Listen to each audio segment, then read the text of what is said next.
안녕하십니까. 둔산동 Q&A 동화쌤입니다. 이게 오답 정리한 거 뭐 과목 좀 섞여 있는 것 같은데 어쨌든 하면 이 동사는 뭐냐? 동아시아. 아, 이걸 동사라고 쓰냐? 네, 동사. 그렇구나. 이게 동사.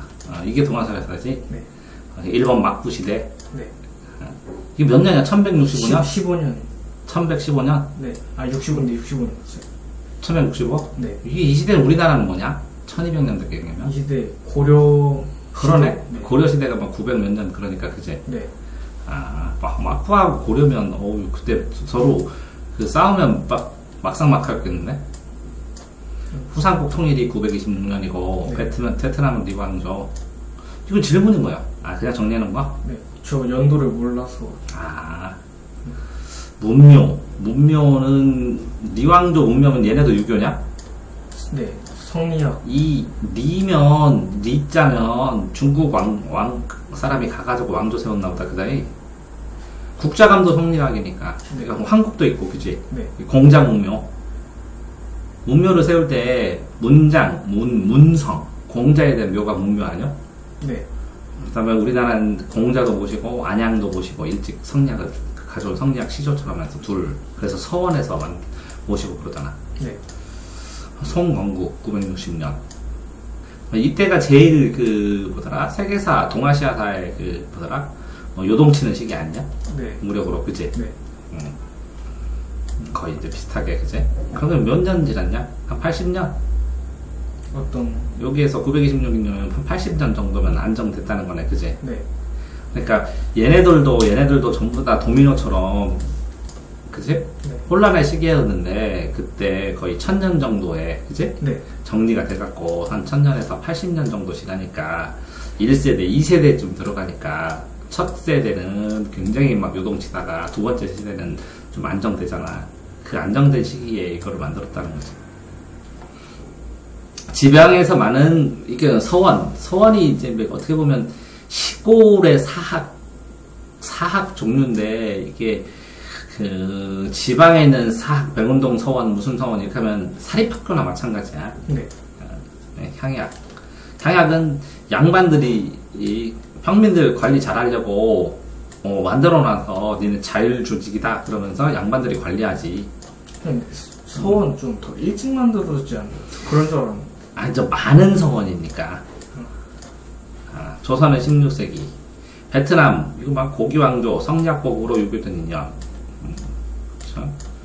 뭐 15세기 중엽. 15세기면 1400 몇 년 되면 1000년에서 400년이 지났으니까 전성기가 됐겠네. 베트남도 확실히. 리왕조에다 레왕조, 그치? 네. 레왕조로. 1000년에서 이제 한 300년 지나니까, 그치? 네. 원이 융성하게 되면, 그 다음에는 이제 조금 원의 지배처럼 되고, 이게 또 무로마치막으로 바뀌었다는 거지. 네. 왕조가 300년 정도 가면, 평균 정도 간 거 아니야? 500년, 700년이 큰 거고. 네. 150년, 300년, 그치? 네. 문화대혁명은 중국이고, 이거 1966년, 76년. 이게 근대화 시켜가지고, 우리 1900냐? 65년에 6.25 있었지? 1960년, 60년이지? 6.25. 6.25가 그치? 50년. 1950년 6월 25일? 네. 그러면 1966년이면 우리나라 경제개발할 때네? 네. 그러니까 대혁명 하는 거랑, 그치? 네. 경제개발 5개월은 1962년 시작했지? 네. 그 정도 되지 않냐? 62년? 응? 그 정도. 그래서 70년도에 경부고속도로 놓고 막 이렇게 한 것 같은데. 네. 그러면 이때 우리나라도 경제개발, 얘는 문화대혁명 하니까 서로 이제 발전기라는 거네. 동아시아가. 그치? 네. 이거는 뭐냐? 천호제, 백호제. 이거는 이게 10인장, 100인장, 1000인장이거든. 10인장, 100인장, 1000인장, 만인장. 사람을 부대를 할 때 10단위로 딱딱 했다는 거지. 네. 10인장, 100인장, 1000인장, 만인장. 조선 징기스칸. 조선은 경인선에 가장 먼저 부설을 했다. 뭐 인천하고 부설해가지고, 그지? 네. 걔를 이제 군대 투입하고 물건 들여오고. 그러니까 중국도 그렇고 일본도 그렇고 인천으로 해서 직접 갔을 때가 제일 효율성이 있으니까 경인선부터 놓은 거지. 네. 돈데다가 상하이는 상해고, 그지? 네. 부산. 그 취해법권을 인정하는 건 일정 부분만, 부산 전체가 아니라 이게 이 걔네들 영사관 그 부근의 근처의 모습. 근데 이 상하이 같은 경우에는 그 외국 자본이 들어가면서 일정 부분만 하다가, 그제? 네. 일정 부분만, 이것도 대도시기 때문에 다 홍콩이나 이렇게 했던 것처럼 조차하기 전에는 일부만 취해볼 부분이 있다는 거지. 영사관에 대해서 이렇게 신청했기 때문에, 그냥 했기 때문에 그렇다는 거잖아. 이것도 그냥 정리한 거고. 윤리사상은 뭐야? 정약용에게서는 인이해지, 덕이라 할 수 있지만, 뭐라고? 이거 뭐야? 이치라고는 할 수. 이치. 정약용 실학자면서 유학자예요, 이 사람도. 네. 그러면 인이해지, 인이해지라는 거 사덕이 있는 거고, 여기다 신까지 하면 오상이 되는 거잖아. 네. 근데 이치라 할 수 있다. 그러면 이게 이 했을 때 요거는 이라고, 이. 근데 정약용은 기의 성격이 강하지. 네. 이를 이르다. 그러니까 이치라 할 수 없다. 했을 때 이게 한자로 써 있어야 정확하게 이해되는데. 네, 저 한자 맞는 거. 어쨌든 이거는 뭐냐? 자주직권은 형성이 아니라 부여하는 거다. 이거 뭐라? 읽어봐. 자주직원은 형성이 아니라 부여받은. 자주직원은 뭐야? 자기가 선택할 수 있는. 자주적이라는 거. 네. 자주의 권리 이런 건데. 자주는 부여한다. 하늘로부터 부여받았다는 거지. 네. 만드는 것이 아니라 천부인권 얘기하는 것 같은데. 자주인권. 네. 자주로 했을 때는. 천주인권 개념으로. 그제? 네. 덕윤리는 근대윤리를 향해 행위지만 주목하고, 그죠? 네. 덕으로 행동하라는 거지. 왜 그러냐면, 근대윤리 자체에서 옛날에 있는 윤리하고, 이게 과거의 윤리고, 이건 근대윤리라고 했을 때, 근대윤리를 향해 행위지만 주목한다. 그러면 근대윤리는 결과, 과정. 행위지만 주목한다. 근데 행위자의 품성과 덕을 소홀히 한다. 품성과 덕윤리. 이거 비판. 근데 애매하게 적었는데, 이거는? 덕윤리가 근대윤리 향해서. 자, 그러니까, 이런 걸 정리를 할 때, 네. 덕윤리는 고대윤리다. 근대윤리를 향해 가는 건 어떤 점이다. 행위다. 아, 덕윤리가 현대 덕윤리. 현대의 덕윤리는, 현대의 덕윤리는, 네. 근대윤리를 향해, 그럼 과거로 향한 거네? 네. 과거의 윤리를 향해서 뭐라고 하지만, 행위이지만, 이 덕윤리 자체는 행위인데, 그치? 행위자의 품성과 덕을 소홀히 한다고 비판하면서 덕윤리를 더 강화시켜야 된다고 한다는 거지. 네. 왜 그러냐면, 고대윤리가 있었는데, 이게 근대윤리고 하고, 이게 현대윤리잖아. 네. 그러니까 고대윤리 중에 덕윤리를 재발견해서, 근대화 과정 속에서 너무 품성과 덕을 소홀히 한 거 아니냐, 근대화를 하면서 과학혁명을 하면서 네. 이렇게 얘기했다면 말이 되는데, 네, 그렇게 그렇게 안 써 있다고 내가 얘기해보면. 네. 그러니까 내가 말하는 건 뭐냐면 P이면 Q이다 이런 식으로 문제가 나오잖아, 문장이. 네. 그럼 하나씩 끊어서 P이다, Q이다 이게 조건별로 다 나눠줘야 되거든. 그래야 변형하는 걸 나중에 풀 수 있거든. 그지? 네. 그러니까 문장을 구절별로 끊어줘야 돼. 뭐뭐 하고 하면 끊고, 뭐뭐 하면 끊고, 뭐뭐다 해서 네가 이걸 고우면 이거를 이렇게 바꿔볼 수도 있고, 이거 따로따로 한 문장씩 이해를 해야 변형 문제 나중에 풀 수 있다는 거야. 자, 위정척사는 당연히 이제 유생들이 하는 거고, 유생은 유학 공부하는 사람이고, 후천개벽은 이렇게 뭐 이래서 우와. 이렇게 동쪽은 동학이 있었어. 동학 반대는 서학이 있었어. 서학운동. 이해됐어요? 네. 그럼 북학운동도 있었어. 북학은 뭐라고? 청나라. 근데 그 중에서 또 남학도 있었어. 근데 교과서에 안 배우는데 이 남학에서 시작돼서 동학도 영향을 줬어. 여기서 나온 게 이렇게 천도교, 원불교, 통일교, 대순진리, 여우화정 이런 거 다 영향을 줬거든. 이해됐어요? 네. 그 전에 일제시대 때 시청교, 고청교라는 것도 있었거든. 지리산을 50만 명의 신자가 똥 둘러싸고. 근데 이쨌든 동학의 일종이라고 만약에 생각을 하더라도 네. 이게 이게 후천개벽은 이 서학이나 북학이나 아니면 이런 것들은 뭐라고? 선천세계를 이게 선천세계를 얘기하는 지금 세계를 얘기하는 거고 네. 후천세계는 개벽이 있는 천지가 개벽에서 천국이 된 이후에 그 시기에 평화로운 시대에 있을 일들을 얘기를 하는 거야. 그게 후천개벽이라는. 이해됐어요? 네. 심판의 날 이후에를 얘기를 하는 거야. 후천개벽은. 그러니까 유생들은 당연히 이게 선천세계에 대한 도리잖아. 네. 왜 그러면 공자님이 뭐라 그랬냐면 사는 것도 모른대 하물며 귀신에 대해서는 논해 무엇하랴 그랬으니까 네. 죽은 이후의 세계, 후천세계에 대해서는 논하지 않는다는 거지. 유생들은. 이해됐어요? 네. 그러면 이 후천개벽이란 말 자체를 이해를 좀 덜 한 거지. 됐어요? 네. 다음에 그거 소나무는 체연에 이게 이렇게 단어가 나오면 무조건 끌어야지. 나무를 끊고 나무로 동그라미 치면 소만 남는데 이건 솔이고 솔나무니까 리을이 탈락한 거지. 체연의 합성 과정에서 나타난 음은 탈락이지. 네. 솔방울의 솔과 나무가 합쳐지니까 표기에 반영되어 동그라미 용언의 활용 과정에서 표기에 반영. 그 다음에 둥근이는 이거 끝났지 그러면? 네. 둥근이는 기본형을 항상 해야지. 둥글다. 그치? 네. 둥글다. 그래서 이 다를 당연히 띄면서 이걸 남기는데 거기다 고묘선이 이런 거 붙어보면 이 리을이 떨어졌다는 거지. 네. 그러니까 어미의 음운 중 일부가 탈락한 것이 아니지 이런 거는. 네. 어간의 일부가 탈락한 거지. 네. 그러면 요 앞에 둥자는 둥글까지는 어근, 요 글까지는 어간. 이게 어미 이렇게 되는 거지. 이해됐어요? 네. 자, 선지제 제도는 먼저 준다는 거네, 그지? 아니, 선지 제대로 불어. 선지제 제도, 선지 제대로 선택지. 선택지를 볼 때 이렇게 선택지를 보면 앞에 부분에 하나를 잡고 뒷부분을 하나를 잡고 네 등급에서는 이 두 개의 관계를 생각해 본 다음에 그래서 몇 개가 있어? 이렇게 5개가 있지. 네. 우선순위를 정해. 어떤 게 답의 확률이 제일 크다. 이 선지와 이렇게 5개가 있으면 분류를 해. 먼저 선택지를 이거랑 이거랑은 비슷하다. 요거랑 요거랑은 비슷한 거다. 그 다음에 요거만 떨어진다. 근데 답이 될 확률은 요거가 제일 크다. 그래서 요 짝부터 찾아보자. 이렇게. 자, 1번은 뭐라고? 선택하라고. 2개 선택. 네. 2번은 뭐라고? 선지 분류. 3번은 뭐라고? 선지 중에서 답이 될 확률이 높은 것부터 우선순위로 1순위, 2순위, 3순위 이렇게 확인하라고. 네.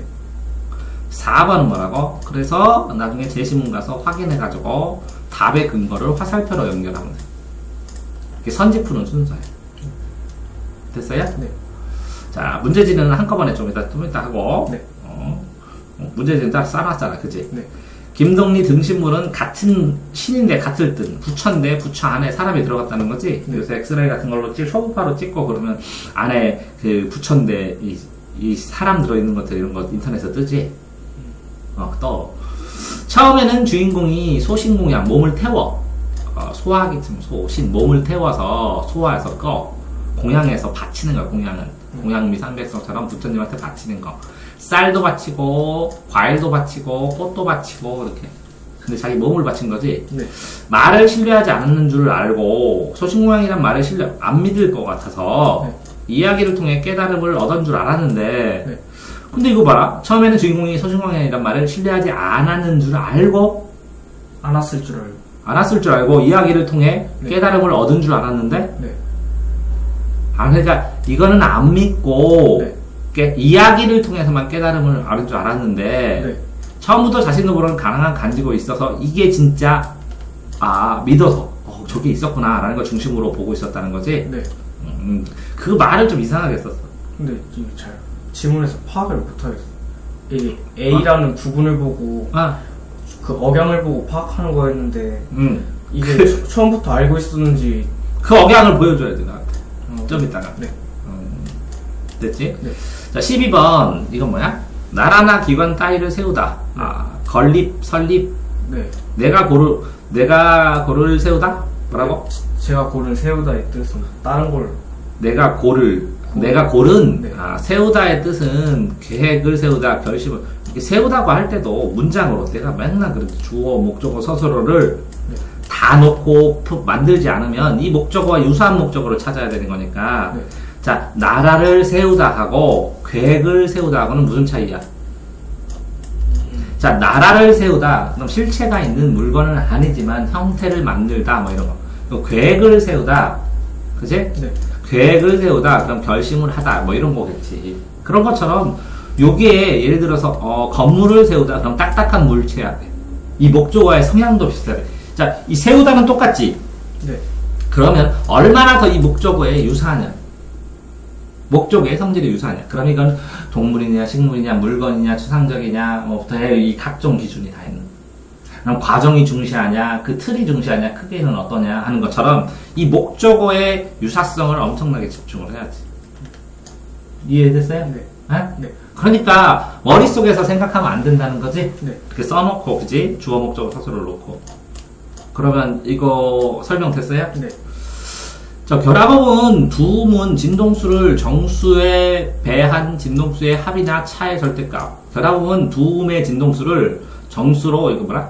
곱한, 배한, 곱한. 진동수의 합. 결합음은, 그러니까 A 음이가 B 음이 있으면, 네. 이거를 K 배해? 네. K 배한. 이건 P 배하고? 네. P 배한 진동수의 합이나 차의 절대값. 네. 그럼 이거를 두 개. 진동수를 정수배 했잖아. 그치? 네. 정수배에서 이거 합이나 차를 한 절대값 이렇게 써줘야 된다고? 네. 이렇게 식으로 써줘야 돼. 나중에 요약할 때. 자, 갈릴레이 관점에서 보면 진동수가 작은 정수비를 이루는 것은 동시에 연주할 때 진동수가 큰 것보다 협화적이다. 그치? 네. 협화적은 뭐야? 더 조화롭다. 아, 그러면 조화가 더 협력적이다고? 네. 그 협화적 반대는 단어가 뭐야? 불협화죠. 아, 불협화음. 불협화음. 이렇게 불협화음. 이렇게 써주는 게 훨씬 더 맞다는 거죠. 다시. 자, 협화적인 건 뭐야? 진동수가 작은 거. 네. 작은 진동수니까 충분히 어울리는데 큰 진동수는 큰 거랑 작은 거랑 잘 안 어울린다는 거지? 네. 작은 것끼리는 잘 어울리고? 네. 그럼 당연한 거네, 그럼? 비문학 두 개는 찍어서 틀림. 자, 화법. 너무 급하게 풀지 말기. 이제 화작문은 대량 문제 풀어갖고 연습하면 유형이 똑같기 때문에 대량 연습할 감이 있으면 잘 맞죠. 그러니까 시험 보기 전에는 화작문을 연습하면 화작문은 안 틀려. 화작문은 대량 연습하면 돼. 수학도 대량 연습하면 돼. 탐구도 대량 연습하면 돼. 솔직히. 영어도 대량 연습하면 돼. 근데 화작문 빼고 나머지 문법도 대량 연습하면 되는데 기본기가 있어야 돼. 기본 개념. 그치? 네. 근데 비문학도 대량 연습하면 돼. 이제 문학이나 이런 건 바라보는 눈이 있어야 되고, 분석하는 눈. 네. 자, 이것도 좀 더 보고. 고양인데 문맥상 지문장에서 고양의 특징이 설명이 이어지고 있으므로 연결어미 뭐뭐한데 그래서 붙여야 된다. 그러면 앞단락과 뒷단락의 관계. 네. 정철의 관동절곡 다시 만화 좀 이따 네가 뽑아달라고 해서 뽑아가고. 네. 끝내 올리 없는 올리를 기다려. 그치? 네. 자, 끝내 올리 없는 올리를. 그러면 끝내 올리 없다는 건 수식하지? 네. 그치? 네. 근데 이 사람인데 이게 뭐라고? 올리를. 올 사람이야. 네. 근데 올리 없겠지만 네. 올리를 기다려. 그러면 이거 수식하고 네. 주 내용은 이거지? 네. 그러니까 올 거를 희망하는 거 아니야? 저는 근데 이 두 개가 모순은 맞아. 네. 모순까지는 이해를 했는데 근데 그 보기에서 문제 풀 때 안 올 것처럼 한 사람을 기다리는 거라 했는데 그냥 희망이 없어 보이는데 제가 희망이 없으면 기다려를 안 쓰지. 끝내 올 리 없겠지만은 네. 올 거라는 희망을 끝까지 버리지 않아. 이런 뜻이야. 막 의무감에서 그런 거 아니야? 그러니까 정절을 시킨다 해야 그런 걸로는 볼 수. 이 문장 자체만 봐도라도 네. 이건 수식하야. 올리를 기다려야. 근데 자세히 생각하면 이 올 사람이 끝내 오지가 없을 것 같기도 해. 네. 하지만 기다려 나는. 그러니까 끝내 희망을 버리지 않으니까 기다릴 수밖에 없어. 그럼 이거 전체를 한 단어만 선택하면 뭐야? 결론이 뭐야? 계속 기다려. 기다려. 왜 기다려? 희망이 있어서. 그럼 할 말이 없는 거야. 저 모르니까 이걸 평면적으로 다 봐서 그래. 됐어요? 네. 아홉 콜레 구도로 남은 사나이하고 결혼은 물질 중심 사이의 편해. 이거는 이 구조로 뽀대를 나타내는 사람이지. 네. 그 다음에 결혼하려면 물질 주긴 하잖아. 그거는 뭐 정리한 거고. 가다. 새로운 인물 등장했다.로 인해 사건이 해결된다. 그리고 새로운 이게 인물별로 체크해야지. 이렇게 될 때는 네. 인물별로 동그라미나 세모나 네모 정도면 3명 정도 이상 나오지 않는데, 그래서 부수적이고 네. 주인물 3명만 나눠서 체크를 하면 되는. 뭐야? 무엇이 이는 체언이나 부사 어디에부터 안마를 지정하여 강조하는 뜻으로 나타내는 보조에서는 부사다. 무엇이 이는 체언이나 부사 뒤에부터 안마를 지정하여 무엇이 어떻다. 이렇게. 네. 부사? 아니, 이가 보조사라는데. 여기서 이. 네, 근데 이거는, A는 무엇이 좋은가요? 몸에는 무엇이 좋다. 이렇게 나왔지? 네. 그러면 무엇이라는 건 단어잖아. 이가 단어, 명사는 아니잖아. 네. 그러면, 요게 A는 좋다지. 네. 좋다를 꾸며는 게 무엇이지? 네. 그러면 이게 무엇은 뭐라고? 명사니까 체언이지. 네. 그러면 여기에 체언, 이나 부사 뒤에, 그치? 네. 붙어서 안마를 지정하는데 이 무엇이 이거지? 네. 이걸 지정해서 무엇이 무엇이다 할 때도 강조하는 뜻으로 사용하는 거지. 자, 그것은 무엇이 좋다. 그럼 그것이 무엇이지? 네. 그것은 무엇이 좋다. 그러면 이거랑 이거는 무엇이지? 그것 중에서 무엇을 특정하는 거지. 그럼 강조가 되는 거지. 근데 좋다를 꾸며주니까 이게 부사어가 될 수밖에 없지. 네. 네. 그러면 이걸 부사어로 만드는 거지. 네. 부사어하고 부사 자체는 다르지. 네. 이거는 무엇이라는 건 그냥 명사일 수 있고, 그지? 네. 근데 여기다가 지시대명사로 할 수 있는데 여기다 이가 붙으니까 부사가 됐지. 네. 부사어로 만드니까 부사어로 만드는 보조사, 부사라고. 근데 좋다 대신에 되다 아니다 하면 이가 그 보어로 될 수 있는 거예요. 당연히 되지. 그러니까 이걸 봐야지. 이거 말고 이 앞에 있는 그 문장. 문제 보고, 임진록에서 신하의 요청을 마지못해 허락하고 있는 왕은 외왕이다. 풀어주라고, 임진록으로. 그렇지 않았겠어? 임진왜란 때 하도 당해서 그걸 서름을 풀라고 거꾸로 일본을 물리치기도 하고 뭐 하기도 하고 이렇게 만드는 거 아니야? 네. 그러니까 신하의 요청을 허락하고 있는 왕은 그러면 이 임진록에서 거기 간 거 일본도 가고 일본 왕도 만나고 그래야 되잖아, 그지? 네. 그러면 항복을 하고 왕이 안 돼라고 할 수가 없으니까 안 돼 하고 혼자 결정하기, 그러니까 신하를 동원해야지. 그 신하들이 속든지 겁먹든지 뭐 여러 가지로, 그지? 네. 이건 뭐냐? 가에서 말하고 있는 이는 지배층 불신과 불만, 조선의 지배층을 말하고 있는 거. 토지에 일본에 대해서는 적대감. 이거 뭐라고? 직접 없다. 근데 토지에서는 이게 왜 그러냐면 그 안에 이렇게 어떻게 보면 도도한 역사의 흐름 속에서 일제시대면 일제시대, 어디에서 뭐 잡초처럼 살아가는 민중에 대해서 쓰는 거거든. 근데 지문에서 그 어떤 사람이 독립이 됐다는 소리 듣자마자 무슨 무게가 어깨에서 풀려나가는 것 같다는 말 했는데, 그게 거의 일본에 대한 적대감 직접적으로 얘기한 거 아니에요? 그러니까 뭐 고민이 있다 없어진다 그러는데 적대감하고는 또 다를 수도 있지. 고민이 있는데 사라졌다. 가슴에 무겁게 있던 게 사라졌다. 적대감은 반발하고 대적행위를 해서 적군과 아군으로 나누고 그래야 되거든. 근데 이렇게 볼 수도 있고, 네 말도 틀린 건 아닌데 직접적인 적대감이 다른 거에 비해서 적다. 이렇게 보는 거. 왜 그러냐면 이 토지가 나라를 초월해. 민중이 살고 있는 흙, 뭐 이런 내용. 그죠? 네. 이거 뭐야? 반응은 품사가 이거 당연하잖아. 그거 형용사인데. 왜? 반응하다 할 때 하다가 붙으면 형용사지. 맞아. 명사인데 하다를 붙이면 형용사가 되게 돼. 왜? 자, 사회과학은 일반인들도 쉽게 알 수 있는 지식을, 그치, 사회 현상을 과학적으로 쉽게 추상화시켜서 만드는 것이 그치는 게 아니라, 근데 이 과학이니까 과학적으로 이게 이론을 만들어서 사용할 수 있게 해야지. 그러려면 전문성, 심리학 이론 이런 것처럼 지식 연구에 관심을 가져야지. 됐어요? 네. 송민국 다시. 한림별곡에서는 상류층, 이게 한림 자체가 유림이야. 네. 그치? 그러면 경기도에서 똑똑한 선비들 자기 지식 자랑하는 거지. 네. 그래서 상류층 문학이고, 자부심. 그 다음에 추상적인, 뭐, 현실적인 건 아니고, 공부한 내용이나 누구 글씨 잘 쓴다, 뭐 이런 거고. 네.